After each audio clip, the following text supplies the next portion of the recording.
Somebody get me Mark 3 and 14. Anybody know the story of Ruth? Who was Ruth? Who was Ruth's mother-in-law? Naomi. And she followed her everywhere. Huh? Nothing. So what now? She decided to follow her, go with her mother-in-law. Oh, okay. Is that Ruth? Yeah, Ruth chapter 1, verse 16. What does it say?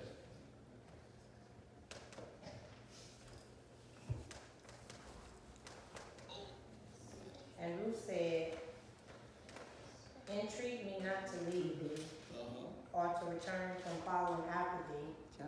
For whither thou goest, I will go, and whither thou lodgest, I will lodge. Thy people shall be my people, and thy God my God. Okay, so the question is, how can we help somebody through their problems? You know, how can we help somebody through their problems? Because we must realize that you're not the only one that have problems. Amen. Your problem may not be like my problem, and my problem may not be like your problem, but we all have what? Problems. Amen. We all have problems, we all have good times, but the key thing is, your problem may not be my problem. My problem may not be your problem, or yours may not be mine. In other words, same thing with joy. What makes me happy may not make you happy. What makes you happy may not be what makes me happy. Does that make any sense? Yeah. You know, it just does not happen with problems. It happens with joy also. You know, some people just like peace and quiet. Some people like to be, like to be in a crowd with stuff going on. I like to be in a crowd, but I like to be where people don't notice me. Does that make any sense? Yeah. That makes me happy to be around the watch and whatever. I'm in the crowd, but I'm not, a part of the crowd. I don't know if that makes any sense. But some people like to be the star of the show, whatever. And some people just don't like crowd. They like being by themselves. But I can't say that doesn't make you happy just because that's how you are. But how can we help somebody knowing that their problem is not my problem? Because your strength may be my weakness, and my strength may be your weakness. So that's what God has designed for us to be able to do what? Help somebody. Amen? And that's where nurturing, y'all know what the term nurturing means? Nurturing means helping. Amen? And nurturing relationships teaches us how to make disciples. What is a disciple? A follower of Jesus. Amen? And in the book of Genesis chapter 2 verse 18, God said it's not good that man should be how? Alone. Amen? So he has made us to where we depend on each other. Does that make any sense? And so what did he do? He made a helpmeet for Adam so he would not be how? Alone. Now, this is maybe not part of what I want to say, but a lot of times I ask people what was the first thing he did when he got ready to make a helpmeet. And everybody say he put Adam to sleep. No, that's not the first thing he did. The first thing he did was created the animals, the babies. The babies, okay? And he brought them to Adam. But the Bible said, but that was not a helpmeet found for him. So the babies were not suitable for man. Amen? The horses were not suitable for man. The rabbits were not suitable for man. The rats were not suitable for man. No. The dogs were not suitable for man. No. But what was suitable for man was man. Amen. Does that make any sense? Amen? And so Ecclesiastes, and I want somebody to read that, Ecclesiastes chapter 4 and verse 9, if you can find it right quick. This is how God wants us to be. Ecclesiastes chapter 4 and verse 9. And then somebody keep that Mark chapter 3 and verse 14. Two are better than one. Two are better than how many? Two are better than one. Two are better than one. Because they have a good. This is the reason that he said two are better than one, because what? They have a good return. They have you. For their labor. Yeah. You're going to have a good return. And what? their labor. For their labor, you got a good return for how you work. You know, we work together, so you're supposed to be able to have a return for how you work. What else? If either of them fall If down, one of them fall down, one can help the other. one can help the other. Or help the other up. You know, to help the other up. So if you by yourself, you got to get up on your own. You don't have anybody to help you get up. And again, this is what nurturing and church is supposed to be about. Helping each other when they fall. What else? I think it's something. It said, but pity anyone who falls and Pity has no anyone one to help them that up. does not have anybody to help you get up. Isn't there something in that about? And it said also, if two lie down together, If two lie down and together, they will keep warm. you will keep warm. You know, I like to watch TV, and I've seen people when they're cold, you know, and don't have a fire. The body warmth of each other, keep each other warm. It's strange how your body, well, heat can't keep yourself warm. You say, but how can But one the body keep heat warm? from somebody else can help keep you warm. Keep each other warm. Does that make any sense? That's right. So, you can sum this up, get Mark chapter 3 and verse 14. What does it say? And I want to share this about Jesus. The people may not know this, but I want to share this about Jesus. What did he say about Jesus? And he ordained 12 He ordained 12. that they should be with him. So they could be with him. He was going through some stuff. If anybody went through some stuff, Jesus did. But he ordained 12 so that they could be with him. And that he might send them forth to preach. So they could be with him, and then he was going to send them forth to do what he was doing. Keep on. You know, because if you're not a part of what Jesus, you part of Mary Evergreen, so you can be with us. And then God wants you to go out there and help make more disciples, a new disciple. Amen. Amen. And that's how you build the church. Amen. Amen. And so because in life we have what we call casual friends. We don't see them very often. Oh, lifelong. Amen. Then we have what they call close friends. Amen. Amen. Amen. We see them a little bit more often. But we also have intimate friends. Intimate friends. Yes, sir. Lord have mercy. Yes, sir. You can say anything. You can do anything. Yes, sir. Amen. Amen. You can just be yourself. Yes, sir. Does that make any sense? Make a lot of sense. They know enough about you Yes, sir. to ruin you if they wanted to, Thanks, sir. Yes, but they sir. don't. And the same vice versa. They know enough about you to ruin you, but they don't, No, sir. because that's an intimate friend. Yes, sir. And you probably gonna have 1, 2, or 3 at the most in life. Does that make any sense? Yes, sir. Amen. So we're supposed to be caring of one another, because again, no matter what we know about each other, we're supposed to be there to help one another. Amen. All right. Now, Ruth and Naomi, y'all know they were in Bethlehem, right? Bethlehem means what? Who knows what Bethlehem means? Minister Jada told us more than one time. What it means? What does Bethlehem mean? I didn't know that it had a meaning. Oh, Bethlehem has a meaning. The raw, I don't know, is it like the raw, I don't know. Bethlehem Somebody means y'all house of bread. Okay, I won't forget it, Pastor. House of bread. Bethlehem means house of bread. They were in Bethlehem. I missed it. But Bethlehem, there was a famine going on Yeah. in Bethlehem. And Naomi and her husband decided to leave because they were afraid to starve their body. So they left and go to a place, Moab, taking a chance of starving their body, but went to a place where they were going to starve their spirit. So which one you want to have?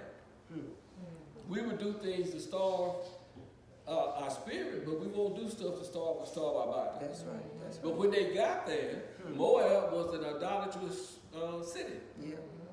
They worshipped idols. Yeah. Amen. They had human sacrifices going on. Yeah. But while they were there, tragedy struck. Yeah. what happened? Naomi's husband died. Yeah, Abimelech, huh? Her sons died, who was married to Moabite women. And I read the story where Oprah, name was supposed to be Oprah, because that was one of the ladies, but the mother misspelled it and spelled it, inverted the letters. And that's how Oprah got her name. But she was trying to get Opera, okay? But the two daughter-in-laws were Ruth and Oprah, right? Okay? And when the husbands died, Naomi decided to go back to Bethlehem. yeah. Okay? And the girls were encouraged to stay with her. Yeah. But Naomi told them, said, y'all, I'm going back to my city, and y'all stay here. And they said, we're going with you. But all of a sudden, Oprah changed her mind. But Ruth told Naomi, where you go, what? I'm going to go. Your people going to be my people. But the key thing is, your God is going to be my God. Does that make any sense? Yes. So you're supposed to have enough influence on folks for them, your people, going to be my people. And where you go, I'm going. This is why we have these trips. Where you go, I'm going. And your God going to be my God. Does that make any sense? And so they suffered through the same thing. Amen? But notice they were two different generations. Amen. Amen. Naomi was old. Ruth was young. Okay? They were two different nationalities. Yeah. Yeah. Black folk, white folk. Yeah. Amen. Two different religions. Yeah. Amen. Religious backgrounds. They had two different religious backgrounds. But Naomi had enough influence on Ruth for her to say, where you go, I'm going. And your people going to be my people, and your God going to be my God. So they had a relationship to where now Naomi went back and was blessed through who? Ruth. Because Ruth who saw Ruth? Boaz saw Ruth. Okay?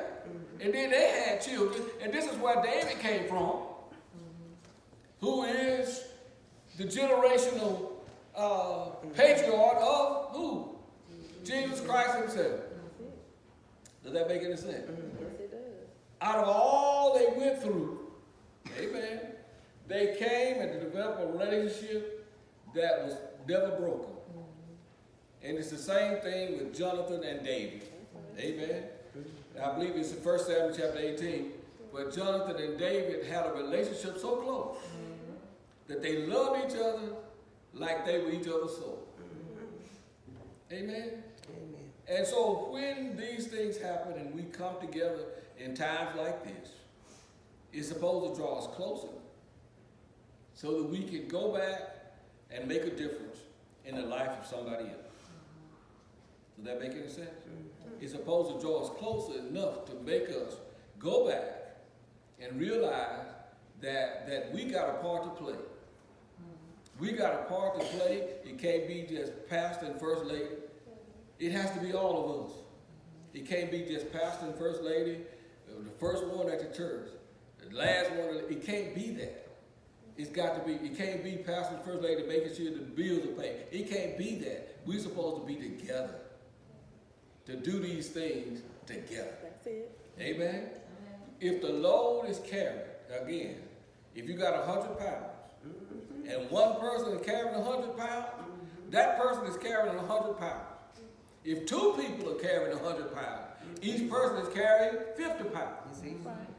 But if 20 people are carrying 100 pounds, everybody's carrying 5 pounds. Do you see how easy it gets? If everybody's pulling together. Do you see how easy it gets? When everybody's pulling together, when everybody's making a sacrifice, you develop a relationship to where we care for one another. We care about what's going on. We care about how the place looks. We care about what we're doing. We care about. You know, when we travel, you know, I used to, and I hate that it's not like that. I used to that everybody traveled together. Like driving, y'all know like driving? If you get ready to get on the interstate and I'm leaving, I stay in the right lane and the person gets on, next person gets on, next person gets on, next person gets on, next person gets on. But the last car is blocking the traffic. Amen. For everybody else to move on over if they need to. And then we all stay together. Amen. Amen. Does that make any sense? It does. You know, and we get ready to pass. Everybody put their signal light on. You know who get over first? Raise your hand if you know. The last person get over first. Why? Because it's blocking the traffic for everybody else. Then the next person move over, next person move over, next person move over, and then the lead moves over. And we all pass together. Amen. Huh? Does that make any sense? Yes, it does. Okay, when we get ready to get back in the other lane, who's the first person to get over? The last person gets over. Okay? And then the next person gets over, next person gets over, next person, and then the lead gets over. It's working together to make sure we make things happen. Amen? Amen. And so this is what we're here for. We want to develop a relationship like Ruth and Naomi, where we can say, okay, Pastor, where you go, we go. Amen. Okay, Pastor, if that's what it takes, that's what it takes to get it done. Let's get it done. Amen. Okay. Amen. Amen. Does that make any sense? Yeah. Okay. And we're here to be able to work together to Amen. get things done. Amen. Amen. Are we all on the same page? One thing that I hope nobody can ever say, ever not say, All right. is that the pastor don't love you. Pastor love you. Okay? Pastor love you. I appreciate the sacrifice of those of you that made, and I appreciate you being here at this wonderful cabin. Amen. And we just want to just improve and make things better. Okay? We all on the same page. We want to develop people with like Jalen instead of didn't nobody tell him what to say?